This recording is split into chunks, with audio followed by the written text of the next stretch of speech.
네, 2024년 10월 28일 이정훈입니다. 저는 인민군이 조만간 대한민국을 상대로 도발할 것이라고 예측합니다. 물론 북한이 포기하면은 도발은 없습니다. 그러나 북한은 분명히 도발을 준비하고 있다, 이런 말씀을 드립니다. 왜 그러냐? 오늘입니다. 10월 28일 북한이 노동신문하고 조선중앙통신을 통해서 한국에서 보낸 무인기에 대한 설명을 했기 때문입니다. 지금 북한은 평양시 형제산구역 서포일동 76번지 인민지역에서 추락한 적 무인기의 그 프로그램을 풀어보니까 여기에 이 무인기가 어디를 다녔다라는 기록이 나왔다라고 주장하고 있습니다. 이 무인기가 2023년 6월 5일부터 24년 10월 8일 날 추락했다 그랬죠. 그 사이에 238번 비행 계획에 따라서 비행을 한 이력이 나와 있다 그랬습니다. 그런데 10월 8일 날 추락하기 전에 자료를 보게 되면은 그 10월 8일 이전의 비행 자료는 전부 다 한국의 영역 안에서 비행했다. 그리고 10월 8일 날 서해를 거쳐 북한으로 들어왔다. 이렇게 자기는 분석이 됐다는 겁니다. 이 분석에는 북한 국방성과 국가보위성은 대한민국으로 얘기하면 국가정보원입니다. 등등 이런 데서 나온 연합 그룹을 그룹바라 그러죠. 그런 팀이 분석을 한 결과 이렇게 나왔다라고 주장을 했습니다. 그러면서 이 무인기는 백령도에서 발진한 것이다 라고 콕 집었습니다. 그리고 10월 8일 날 이 비행기는 저녁 밤 11시 25분 30초 10월 8일 23시 25분 30초 백령도에서 리륙하여 우리 공화국의 영공에 침범했다. 황해남도 장영군과 초도 주변의 해상을 지나 남쪽 남조합도 주변 해상까지 비행하다가 변침은 비행 방향을 꺾는 겁니다. 남포시 천리마구역 상공을 거쳐 우리 수도 상공으로 침입했다라고 밝혔습니다. 이 남포시 천리마구역을 유심히 봐야 됩니다. 북한은 아까 말씀드린 대로 우리의 구를 구역이라고 그럽니다. 남포는 구역을 갖고 있는 데죠. 그 중에 한 구가 천리마 구역입니다. 이 천리마 구역은요, 원래는 남포가 과거에 작을 때는 평안남도 강서군 초리면 강선리였습니다. 강서군의 초리면 강선리. 그래서 지금도 이쪽에 가면 강선역이라고 하는 기차역이 있습니다. 전쟁이 끝난 다음에 6.25 북한은 여기에 강선제강소를 세웠는데, 강선제강소 59년도에 진응원이라는 사람이 천리마 작업반 운동을 일으켜서 그때부터 북한에서는 천리마 운동에 퍼져나갔습니다.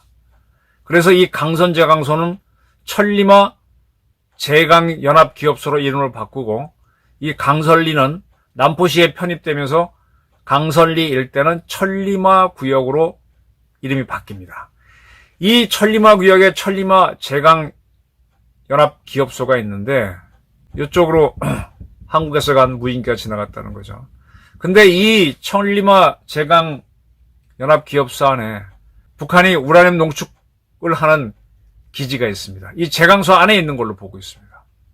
2010년인가 북한이 미국에서 미국 원자력 연구소에서 일했던 지크프리트 해커 박사를 불렀습니다. 그리고 어디인지 공개는 하지 않고 이 우라늄 농축에 꼭 필요한 원심 분리기 시설을 보여줬죠. 그때 이제 한미 정보 당국은 해커 박사를 데리고 간 데를 영변으로 판단했습니다. 영변에 북한이 우라늄 농축을 위한 원심 분리기 시설이 있습니다.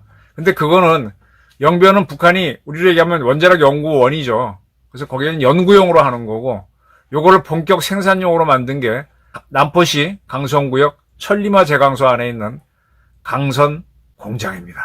강선 공장에 농축 시설이 있습니다. 9월 13일인가 북한의 이제 두 방송 등이 떠들었죠. 노동신문하고 조선중앙통신이 김정은이가 핵무기 연구소를 현지 지도했다. 그리고 나서 현지 지도하면서 핵탄 생산 및 현행 핵물질 생산 실태를 요해하고 무기급 핵물질 생산을 늘리기 위한 전망 계획에 대한 중요 과업을 제시했다. 그리고 나서 생산 공장을 돌아봅니다. 보기만 해도 힘이 난다. 자만하지 말고 원심 분리기 대수를 더 많이 늘리고 원심 분리기의 개별 분리 능, 원심 분리기를 막 돌리면 우라늄 235를 뽑아내죠. 그 능력을 더욱 높이고 또 새로운 원심 분리기를 만드는 모양이에요. 이미 완성 단계에 이른 새로운 형의 원심 분리기 도입 사업도 계획대로 해라. 이렇게 지시했습니다. 그러니까 북한은 강선 재강소를 한국 무인기가 통과했다. 네, 예민한 거죠.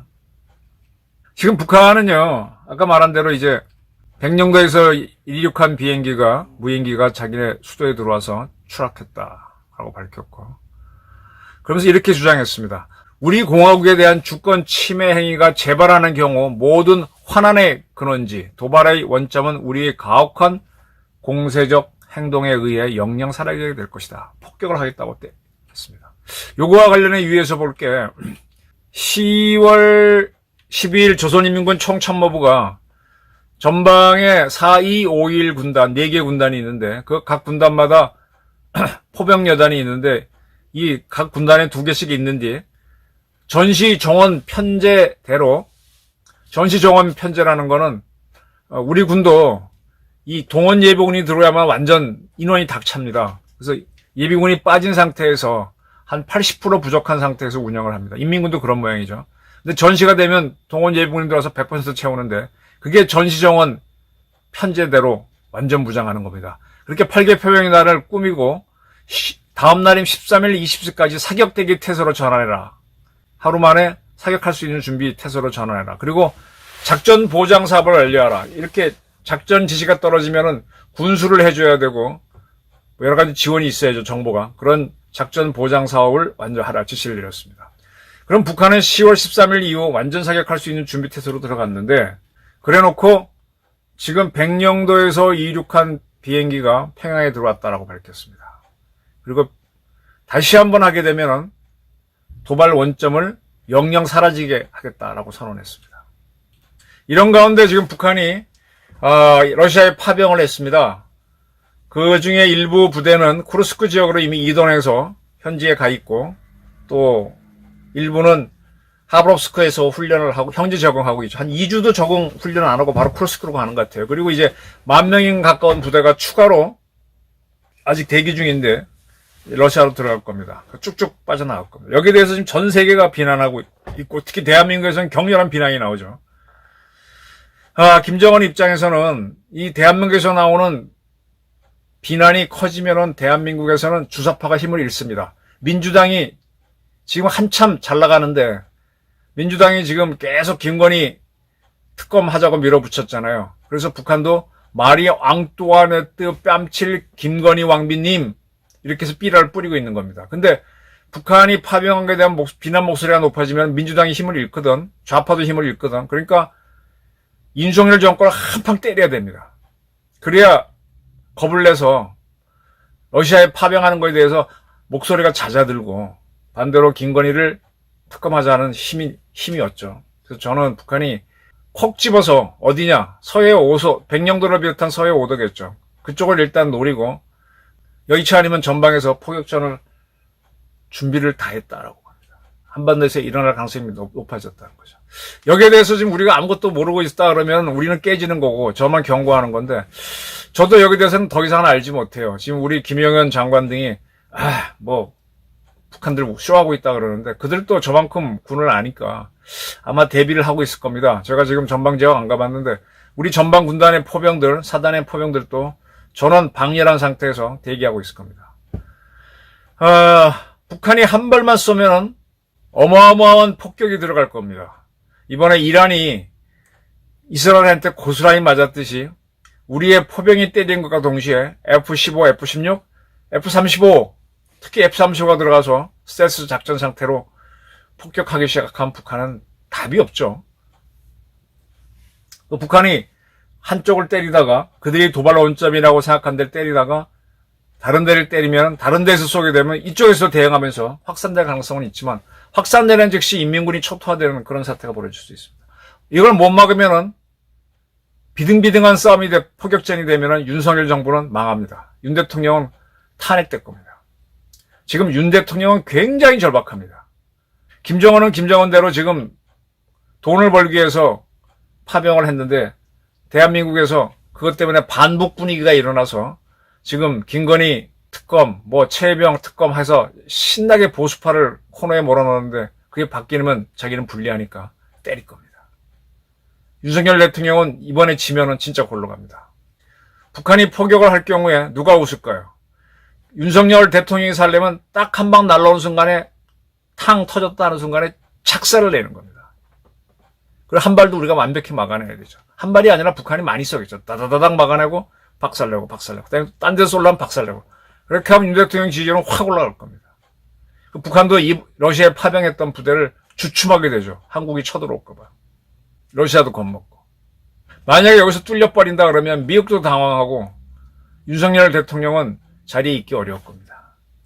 그날이 오게 되면 윤석열, 김정은 둘 중에 한 사람은 울면서 하야해야 될 겁니다. 이제 작전의 시간이 다가오고 있습니다. 작전은 이미 다 만들어졌고 어디를 택할 것이냐, 언제 D-Day, H-Hour, M-Minutes를 할 것이냐, 그것만 남았습니다. 윤석열 대통령 계속 코너에 몰려 있는데 더 이상 밀리지 않기를 간곡히 바라는 바입니다. 감사합니다.